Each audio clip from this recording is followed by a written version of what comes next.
CMR shopping mall grand opening on 10th September in Miapur.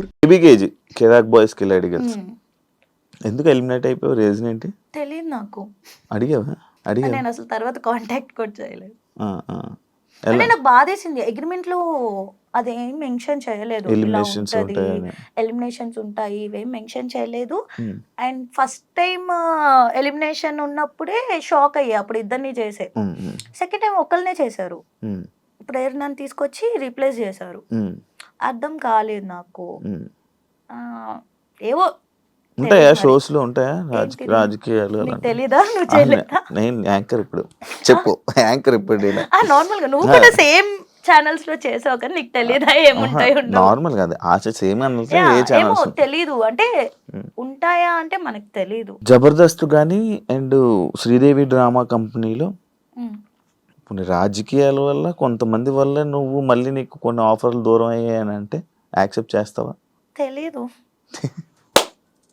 నిజంగా తెలీదు. అంటే చేస్తావా అంటే ఎవరైనా ఏమైనా చెప్తే నేను విన్నది అడుగుతున్నా.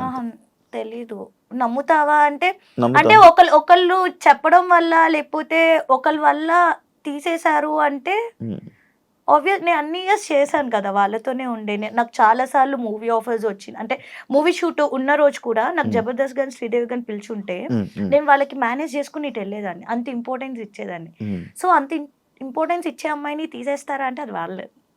నేనైతే లైక్ నో అనే అంట, దానికోసం తీసేస్తారా అని. ఓకే, నెక్స్ట్ ఫ్యూచర్ ప్రాజెక్ట్స్ ఏమున్నాయి, ఎన్ని ఉన్నాయి ఇంకా?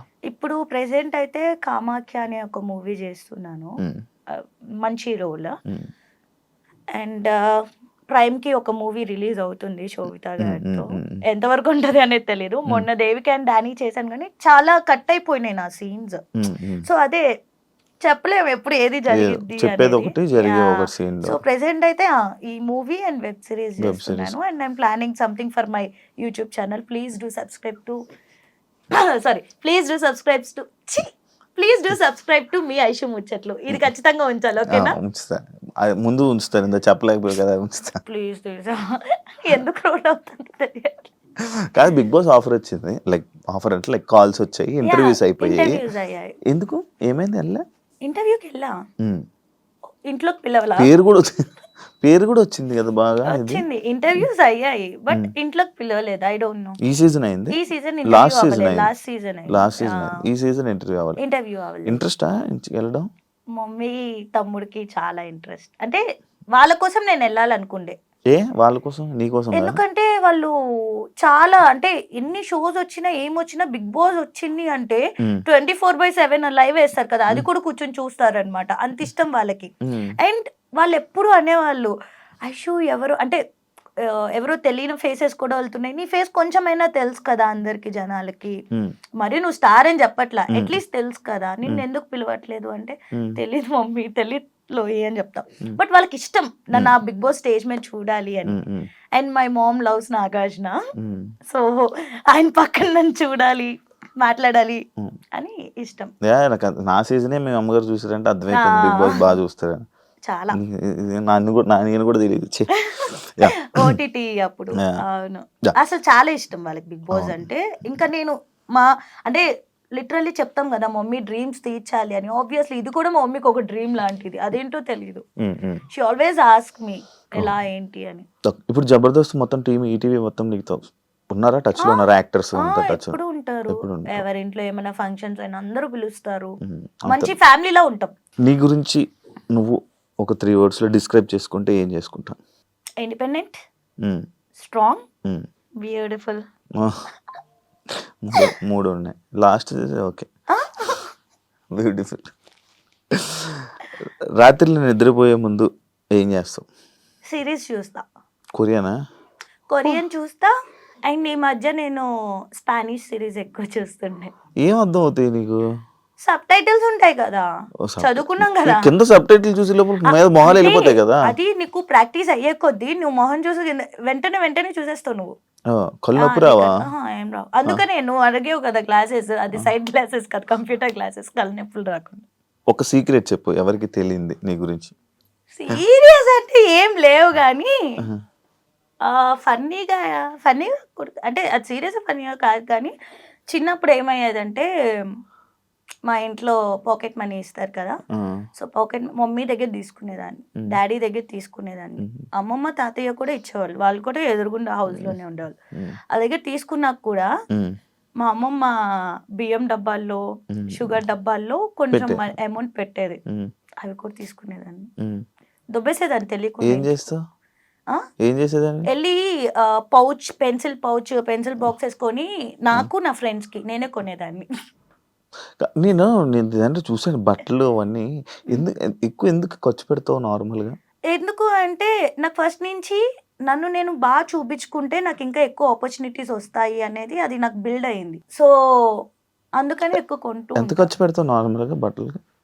నాకు తెలిసిన ఫిగర్ కరెక్ట్ చెప్పాలి, లేకపోతే దొరుకుతుంది. నేను చెప్పేస్తాను పేరు చెప్పు, ఎంత ఖర్చు పెడతాను నెలకి? గట్టిగానే ఖర్చు పెడతాను నెలకి. అంటే డిపెండ్స్, ఇప్పుడు ప్రాజెక్ట్ బట్టి, ఈవెంట్ బట్టి. ఇప్పుడు ఒక ఈవెంట్ ఉంది అనుకో, బట్టలు కొనాలనుకో, ఒక ఈవెంట్, ఒక మంచి గ్రాండ్ ఈవెంట్ ఉంది కాదు, ఇప్పుడు యుఎస్ దుబాయ్ వెళ్ళినప్పుడు డ్రెస్సులు కొనుక్కొని వస్తాయి కదా, ఆ బడ్జెట్ చెప్పు ఒకసారి. నాకంటే ఎక్కువ ఎవరికి తెస్తా? నా ఫ్రెండ్స్ కి, మా మమ్మీ. ఎంత తెస్తుంది? ఎంత 2 lakhs 2 లక్షలు బట్టలు. నేను ఒక్కదాన్నే కాదు, నేను నాకు గిఫ్ట్లు తెస్తా, మా మమ్మీకి తెస్తా, మా తమ్ముడికి తెస్తా, ఫ్రెండ్స్ కి తెస్తా, ఈడు కూడా తెచ్చా. 2 లక్షలు అంట.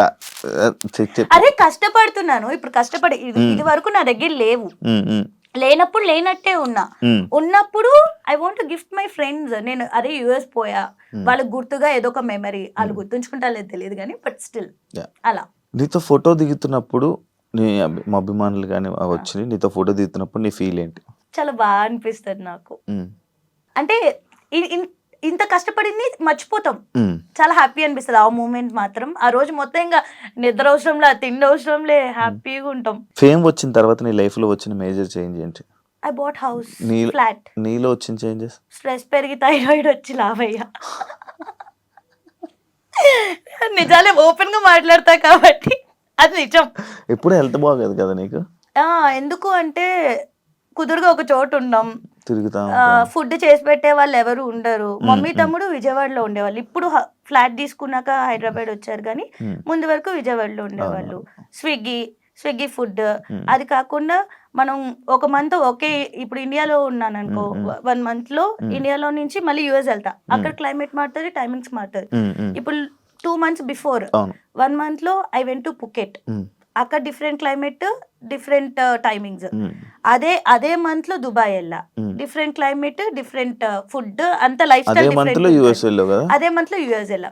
సో దానివల్ల నీ హెల్త్ పాడవకుండా ఎలా ఉంటావు, ఎంత కాపాడుకుంటావు నువ్వు? నీకు ఫుడ్ తినాలనిపించదు, తిన్నా కక్కుకుంటావు, పడదు, నిద్ర ఉండదు టైంకి. అంటే అందరికి సంపాదించే డబ్బులు తిరిగేదే కనిపిస్తారు కానీ ఇవన్నీ తెలియవు. గట్టి తింటావు కదా, గట్టి తింటావా? తెలుసు కదా, ఫుల్ గా కడుపు నిండా 2 లేదా 3 తింటా, 2 లేదా 3 ఉండదు టైం 3 o'clock 4 o'clock. కానీ అది వెరీ బ్యాడ్, దాన్ని ఇంకేం చేయలేదు. ఎందుకంటే మరి అంత కష్టపడి మనం 2 3 వచ్చాక అప్పుడే ఆకలేస్తుంది, అప్పుడే క్రేవింగ్స్ వస్తాయి, తినాలనిపిస్తుంది. షూట్ లేనప్పుడు కూడా అదే టైమింగ్స్ అలవాటు అవుతుంది కాబట్టి అదే టైంకి మిల్క్ షేక్స్, థిక్ షేక్స్, పిజ్జాలు.